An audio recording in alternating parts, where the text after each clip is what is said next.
Today's video has been brought to you by the 3 DOS Ghosts Gaming and Entertainment Organization. Please click down on the link below to check out and join our community Discord. Annabelle Comes Home is the 4th spin-off of the Conjuring films and is the 7th installment into the franchise. And whereas I don't think the movie was completely terrible, I unfortunately thought it was just another dull and underwhelming inclusion into the franchise that fails to live up to the caliber of the Conjuring. Let's get into it.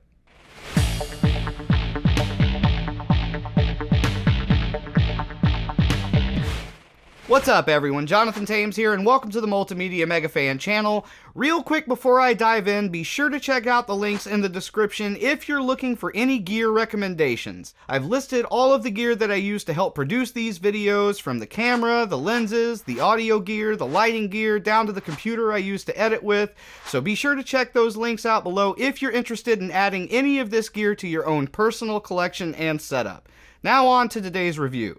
Annabelle Comes Home was released in 2019, directed by Gary Dauberman, and stars McKenna Grace, Madison Iseman, Sarife, and Michael Cimino, and features cameo performances by Patrick Wilson and Vera Farmiga, who reprise their roles as Ed and Lorraine Warren. This particular chapter in the story explores the concept of the Annabelle doll acting as a beacon to other spirits, and focuses on the conflict that arises when the Annabelle doll seeks to collect the soul of the Warrens' daughter and her babysitters after being unintentionally released from her containment. The performances are actually all pretty decent, given what the actors and actresses had to work with from the writing. Aside from Patrick Wilson and Vera Farmiga, I think the most entertaining performance in the movie is given by Sarife as the character Daniela. McKenna Grace, who plays the Warrens' daughter Judy, and actress Madison Iseman as Judy's babysitter Mary Ellen also play their parts well, but I do think all three of the main protagonists could have been written a little bit better. Daniela is by far the most interesting and engaging character in the movie, and is given a pretty relatable motive and backstory for making some of the decisions that she makes, but she's also the most frustrating character in the movie due to her poor judgment. It's actually her character that triggers the danger in the movie to begin with after snooping around the Warrens' room of artifacts collected from their various cases over the years, and inadvertently releasing the Annabelle doll from its protective casing while seeking a means to communicate with her deceased father. Her character is introduced into the Warrens' house by her best friend, Mary Ellen, who has been asked to babysit Judy Warren while Ed and Lorraine are away working on a case. Mary Ellen as a character does have a certain degree of charm to her.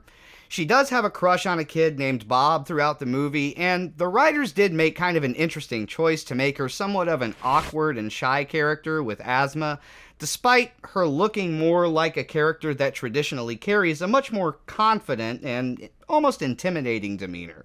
So I appreciated that aspect of it because it creates this dynamic between her and her crush that makes them both just kind of nervous and shy and awkward, and I think that it actually plays out pretty well, but I would argue that it does feel a little out of place for this movie, and to me seems like it was kind of shoehorned in just to give her character something else to do.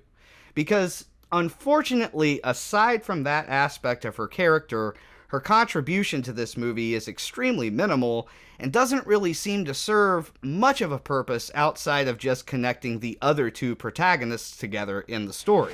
And the third protagonist in the movie, who is Judy Warren, to me was just extremely monotone and one-dimensional throughout and came across as extremely dull. Not because the performance was bad. Again, I thought everybody put on a decent performance from what they were given to work with from the writing.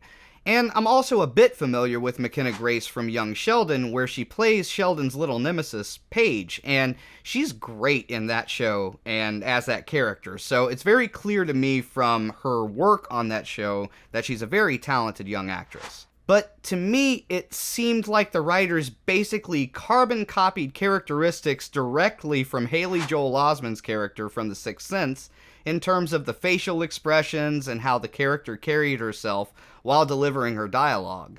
And it was just very bland in my opinion.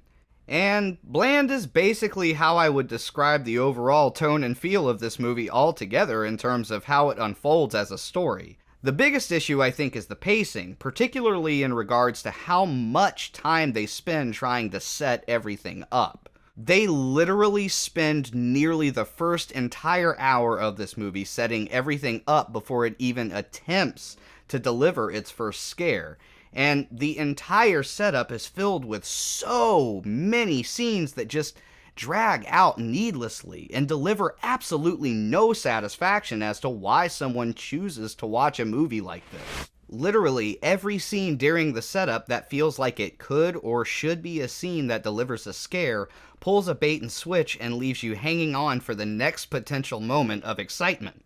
I did mention that I appreciated the relational element between Mary Ellen and Bob, and found it to be somewhat charming and cute, but I think they devote too much time to it, and again, that's not really the kind of thing I think most audiences are seeking from a Conjuring spinoff. They also tried to dilute the setup a little bit with some humor. Most specifically, there's this recurring joke that the movie keeps trying to make surrounding Bob and his position on the school sports team, but in my opinion, the joke never really lands all that well. There is, however, one joke in the movie that I did find myself laughing pretty hard over, but even then I had to wonder if the joke really fit into a movie like this or needed to be there.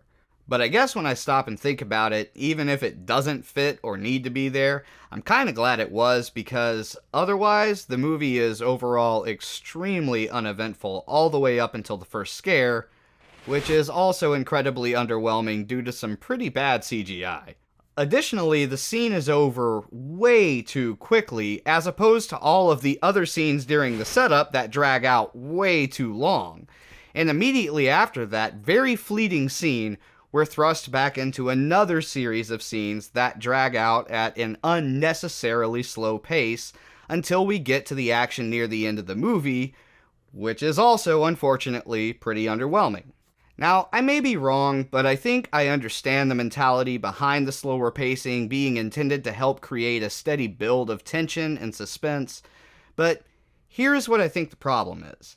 I don't think that sort of thing is super effective if the stakes don't feel sufficient. If I don't actually believe that anyone is in any real danger or threat, the suspense I feel is only going to go so far. For one thing, the movie takes place inside of the Warrens' home, and centers around their daughter as one of the main characters. I know that the movies have taken their creative liberties, but with Judy Warren, or Judy Spira as she's now known, still being alive and well today, I didn't really feel like her character was actually in any sort of real danger. Also, there were never any documented incidents of anyone dying, being severely injured, or being allegedly possessed inside of the Warrens' home, so I had a hard time believing that the movie would try to go so far as to convince me otherwise. Before I close, I do want to mention a few more of the movie's more redeemable qualities regarding the technical aspects of production.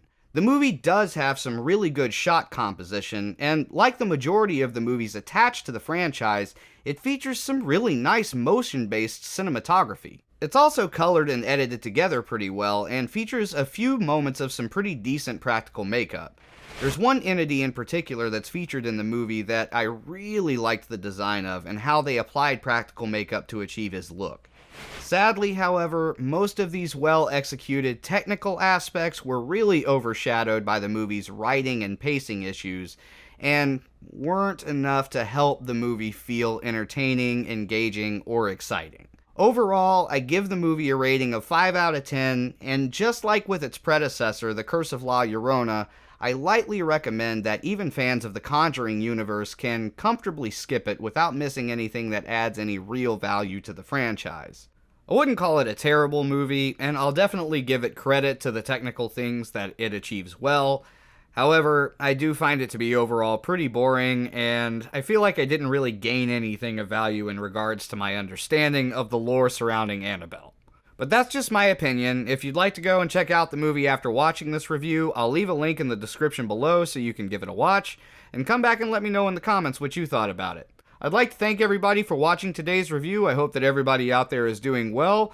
Please give this video a like if you enjoyed it, and be sure to subscribe so I can see you all in the next video.